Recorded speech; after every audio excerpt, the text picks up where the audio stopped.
IPL 2025 season ખૂબ જ મજેદાર થવાની છે, કારણ કે કેટલાય મોટા ખેલાડી પોતાની પહેલાની ટીમ છોડીને બીજી ટીમમાંથી રમતા જોવા મળશે. આ સિવાય 5 ટીમો એવી છે જે પોતાના કેપ્ટન જ બદલવા જઈ રહી છે. કઈ ટીમના કેપ્ટન બદલશે જાણતા પહેલાં તમે આ ચેનલમાં નવા હોય તો આ ચેનલને સબસ્ક્રાઇબ કરી નાખજો, કારણ કે આ ચેનલમાં ક્રિકેટને લગતી તમામ માહિતી ગુજરાતીમાં મળશે. આઈપીએલ 2025માં 5 ટીમ એવી છે જે પોતાના કપ્તાન નહીં બદલાવે, જેમાં ચેન્નઈમાં ઋતુરાજ ગાયકવાડ, રાજસ્થાન રોયલમાં સંજુ સેમસંગ, હૈદરાબાદમાં પેટ કમિન્સ, ગુજરાતમાં શુભમન ગિલ અને કલકત્તામાં શ્રેયસ અય્યર. જે ટીમ કેપ્ટન બદલવા જઈ રહી છે તેમાં પહેલા ટીમ લખનૌ સુપર જાયન્ટ છે, જેનો કેપ્ટન કેએલ રાહુલ છે. કેએલ રાહુલ અને ટીમના માલિક વચ્ચે પાછલી સિઝનમાં અનબનાવ બન્યો હતો, આથી આ ટીમ કેએલ રાહુલને રિલીઝ કરવા જઈ રહી છે.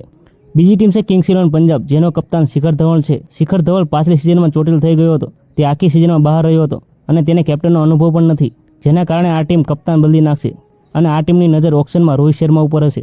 ત્રીજી ટીમ રોયલ ચેલેન્જર બેંગ્લોર છે, જે આ વખતે કેપ્ટન બદલવાની પૂરી તૈયારી કરી ચૂક્યા છે. આ ટીમનો કેપ્ટન ફેફ ડ્યુપ્લેસિસ છે. બેંગ્લોર તેને રિલીઝ કરવાની છે. મીડિયા રિપોર્ટ અનુસાર આ ટીમ કેએલ રાહુલને કેપ્ટન બનાવી શકે છે. દિલ્હી કેપિટલ ચોથી એવી ટીમ છે જે આઈપીએલ 2025માં કપ્તાન બદલી શકે છે, કારણ કે દિલ્હી કેપિટલ રિષભ પંથના કેપ્ટનશીપમાં જોઈએ એવું સારું પ્રદર્શન કરી શક્યું નથી. આ ટીમ એકવાર પણ ટ્રોફી જીતી નથી. અને છેલ્લી ટીમ છે મુંબઈ ઇન્ડિયન્સ. જ્યારથી હાર્દિક પંડ્યા ગુજરાતમાંથી મુંબઈમાં આવ્યો છે ત્યારથી મુંબઈ ઇન્ડિયન્સની હાલત ખરાબ થઈ ગઈ છે. મુંબઈના જ ફેન્સ મુંબઈને હરાવવા માંગતું હતું અને આ ટીમ પાછલી સિઝનમાં છેલ્લા નંબરે હતી, આથી આ ટીમ આ વખતે કપ્તાન બદલશે. મીડિયા રિપોર્ટ મુજબ ટીમ સૂર્યકુમાર યાદવને ટીમનો કેપ્ટન બનાવશે, જેથી રોહિત શર્મા પણ આ ટીમ સાથે જોડાઈ રહે અને હાર્દિક પંડ્યાને રિલીઝ કરશે.